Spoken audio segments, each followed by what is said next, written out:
இப்போது நாம் துளசி இலையின் மகத்துவத்தை பற்றி அறிய இருக்கின்றோம்.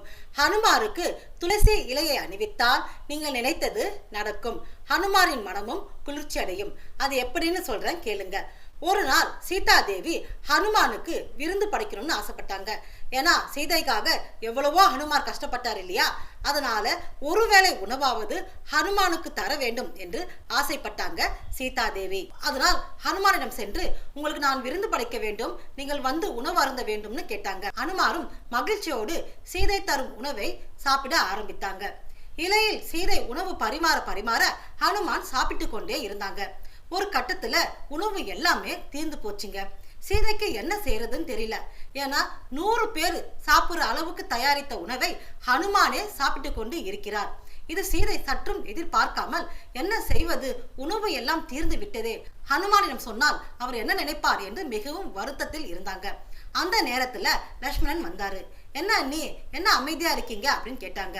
அதுக்கு சீதா தேவி, ஹனுமாரை தெரியாம விருந்துக்கு அழைச்சிட்டு 100 பேர் சாப்பிடுற உணவை ஒருவரே சாப்பிட்டு கொண்டு இருக்கிறாரு, இன்னும் உணவு இருந்தா கொண்டு வாங்கன்னு சொல்றாரு, என்ன செய்யறதுன்னு தெரியல, சமைச்சது எல்லாமே காலி ஆயிடுச்சு அப்படின்னு சீதா தேவி லட்சுமணனும் சொல்றாங்க.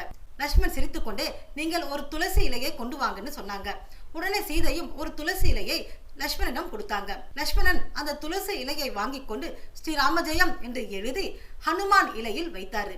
ஹனுமானும் அந்த துளசி இலையை சாப்பிட்டவுடன் பெரிய ஏப்ப விட்டாங்க. பா, என் வயிறே ஃபுல் ஆயிடுச்சு, இப்போதான் நான் திருப்தியா சாப்பிட்டேன் அப்படின்னு சொன்னாங்க.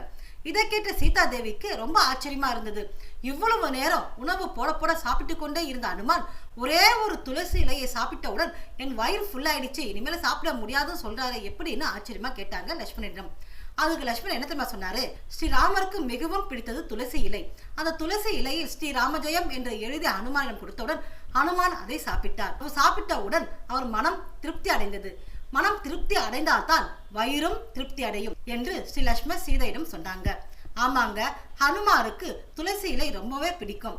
ஏன்னா ஸ்ரீராமருக்கு துளசி இலை பிடிக்கும் இல்லையா? அதனால நீங்கள் ஹனுமார் ஆலயத்துக்கு சென்றால் துளசி மாலையை ஹனுமானுக்கு அணிவித்தால் நீங்கள் நினைத்தது நடக்கும்.